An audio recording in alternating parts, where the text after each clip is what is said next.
once we're happy with all this assembly together, now we need to put the bearings on here.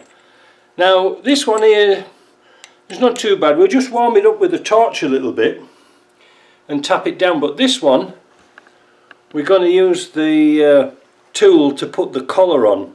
It'll double up, but this one we'll just warm it up. So let's find out where my torch is. Ah, here it is. And we've got a suitable socket. 19mm is nice for doing this, because it just goes over the shaft thus. Right, put bearing on. Just warm it up just a little bit. Not too much, just sort of distance. You'd be better off putting it in some hot water or something like that, but it should. Tap on. The reason is that you don't want to beat them on, for the simple reason you can damage the bearings. You don't want to do that. Spoil it your day. For this one, we're going to use the tool. Where is it now? Right, I found my adapter. I was looking for it. This is simply two bolts welded together. You can buy the original one, but that's it really, to screw into the end of here. The reason for that was, on the LT77 it just used to have a thread at the end of the shaft. The reason for that was the LT77 came with different varieties of end extensions, because some of them were just a 4-speed, some of them were a 5-speed, and some of them for like cars like Rovers and things like this. So they used these gearboxes for all sorts of things, especially LT77s. But like I say, this is where the flange went on for the prop shaft. Things in down here, it's useless really, isn't it? Right, so we've got our ring on here. Now, like I say, I usually do these gearboxes on the floor, but today, well, we're going to do it on the bench. I thought we'd get some interesting shots, you know what I mean? So we need a spanner for that. We also need a Discovery or a Defender jack handle that slips over the end thus, and we also need a big spanner. This is 15/16. I got this off Amazon. It's a lovely great big extension one, and actually it's marked 23.8mm. I don't know what you'd do with that, but it was only cheap. But it's a really good spanner for doing this, because you can get some leverage on this, which you need to put the collar on and this bearing here. Like I say, the last thing you want to do is banging on bearings. It's not good. In fact, I'm thinking about today, because it's snowy outside and I don't fancy getting my feet wet, I might put a video together today about taking bearings off shafts. It's alright putting them on, but how do you get them off? Well, stick around. But first of all, we're going to put this on. So there's the bearing inner race on both sides. Remember, don't put it upside down. The flat bit goes towards the front of the gearbox, both of them. Otherwise, when you put your cover on, it won't go on. So next thing we need to do, we've already got our filter in here, because the other one didn't fit. We've got the old one. I cleaned it up in the parts washer, glued it up. It's going to be fine. The casing's down here. I'm just going to give it a quick wipe out with brake cleaner, because I cleaned it a while ago and it gets a bit dusty in this shop. Things to watch, I don't know if you can see here, you've got to make sure that this reverse latch is up tight. Not tight, but we've got to make sure it's free. But on here it's got the pinning for the reverse. I'm just going to take that out, because that's going to get in our way. Right, I'll just give it a quick wash down with brake cleaner, because like I said, I bead blasted it a long time ago. We're going to just put a little bit of oil on there, move this across a bit. Does it go? It don't go very far, does it? Just make sure that that's nice and free. Now, one observation I made, one observation I made was the pickup pipe is not very tight at all. Not too happy about that. So I think what I'm going to do is clean this up, and I'll just put a bit of 5-minute epoxy round here to keep that pipe in place. Because the last thing we want to do is, when you're assembling this on top, the bloody pipe to drop out. I know it would be pretty obvious, but that would be it. But I'll tell you what I'll do first of all. I think I'll start to press the bearings in and the seal. We'll leave that bit till last. So what have we got here? Well, there's a bearing. So that goes into there. And the other bearing goes into here. Thus. So I'll press those in. Now I do use a hydraulic press to push these in. You may not have that luxury, but if you haven't, what I suggest you get or find is some little rings that fit inside that, so you can hit them squarely. Don't tip them over. I'll show you. You can buy boxes like this. If you're going to do a lot of bearings, you can buy boxes like this sort of off Amazon or eBay pretty cheap. You can use them in conjunction with your press, or alternatively if you want to hammer them in, but you want to get them that's just a little bit bigger than the place where you put them in, so that when you hit them down and you hit them square, you know that you can't go any further, so you're not going to push it all the way through. And the same goes with this one. This bearing here has got a little shoulder on the outside, so I sometimes get JP to knock me up a special one for special bearings, but in this case I think I've already got one made. I'll go and have a look. I had one actually already in the box, so this is exactly the right size to fit in here, because you've got that ring to go in here, which we'll put in later, but that will go nice and snug onto there, and that one is going to go nice and snug onto there, so when we put the bearing in, it can't go any further, and same with this one, it can't go any further. So let me press those in. So there we are, that's the bearings in.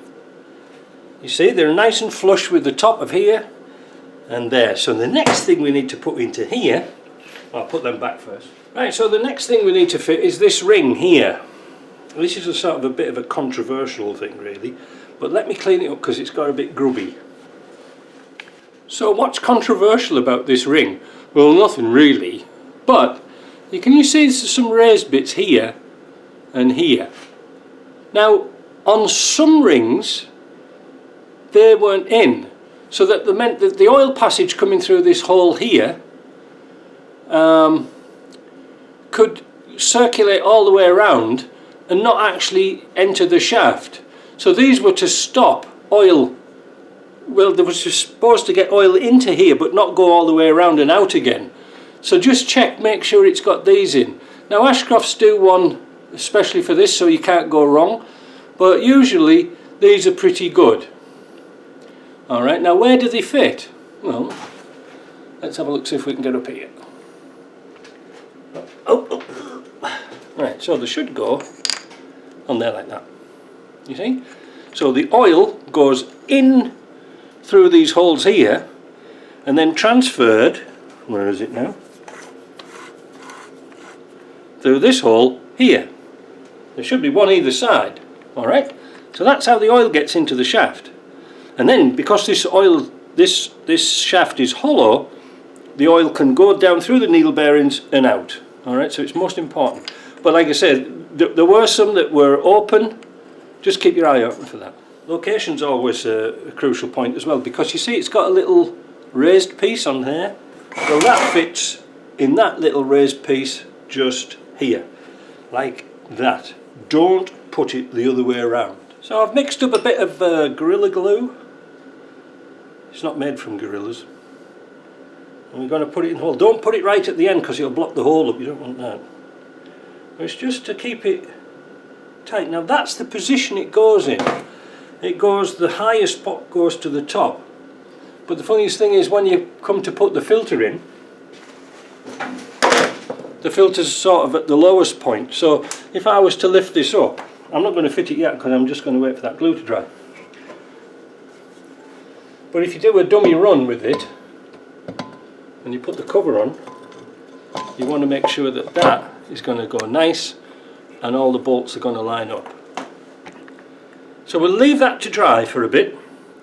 You'll notice I've not fitted the oil pump yet. This is one of my little tricks. I don't fit the oil pump. Why? Because I can't see if the bearings have located properly, like they've just dropped in. But if you put the oil pump on, you can't see anything because you've got to line the shaft up. So I'll show you that after lunch. Right, the next thing we're going to fit into this housing before we assemble it is the oil seal. I'm going to press the oil seal in here while we've got a golden opportunity to do so. Now I've just got a bit of brake cleaner and I'm just going around the faces here because we're going to seal these off. Now over the last, this has taken me about a bloody week to do, things get a little bit grubby and we want to get all that nice and clean.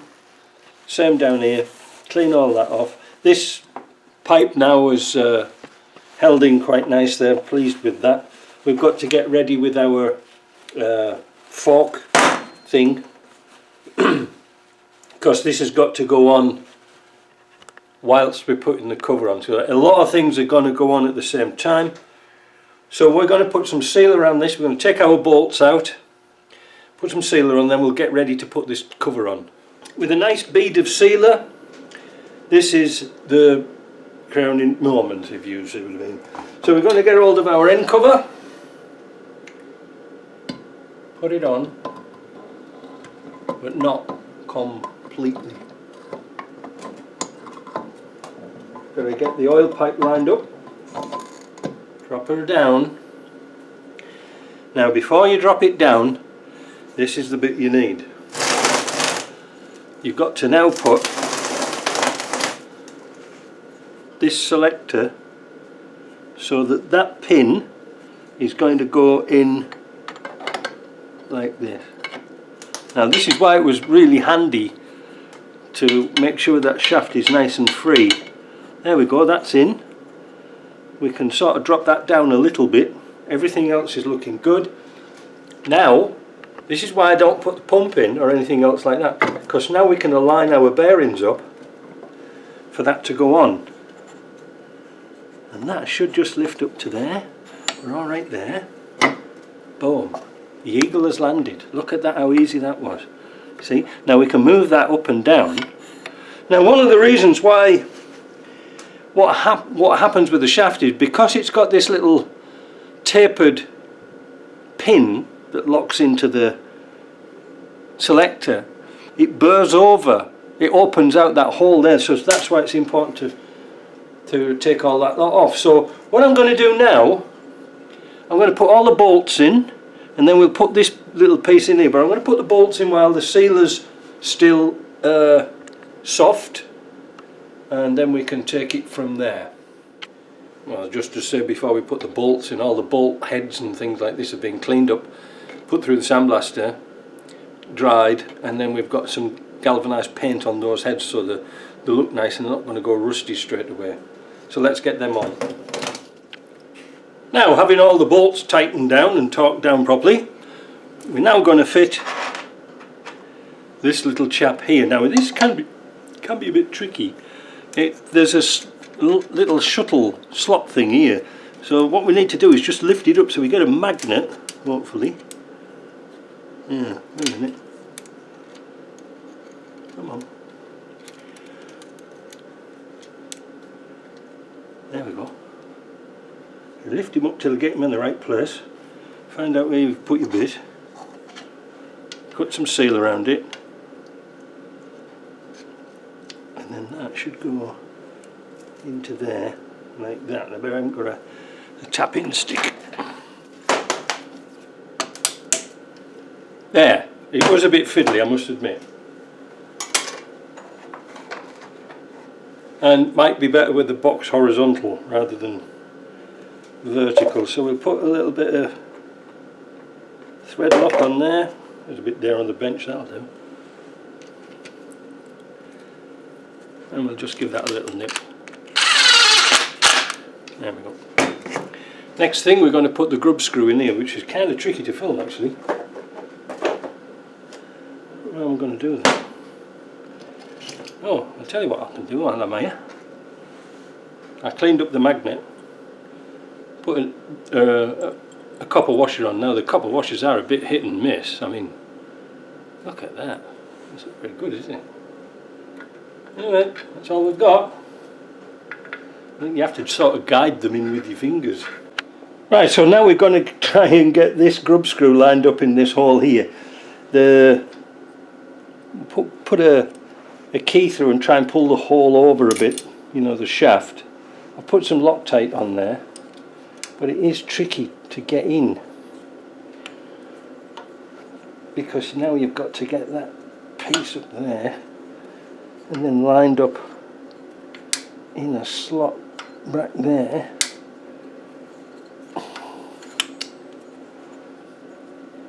Come on, come on. My hands haven't got the sort of dexterity to be working on this type of stuff. Now when that's in the middle, that should.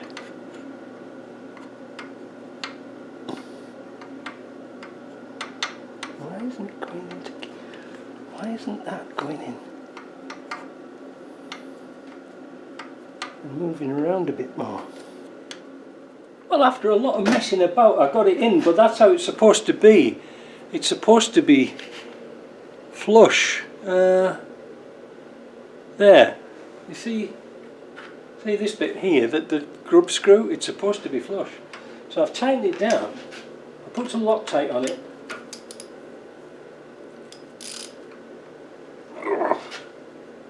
That's tight. And that now should be good to go. So, but before I box all this lot up, I'm going to put the gear shift on and make sure it moves. That was really tight. I've never had one like that before. Anyway, it's getting on a little bit now, and I think I'll call it a day, and I'll do the rest of it tomorrow. Put the oil pump in tomorrow.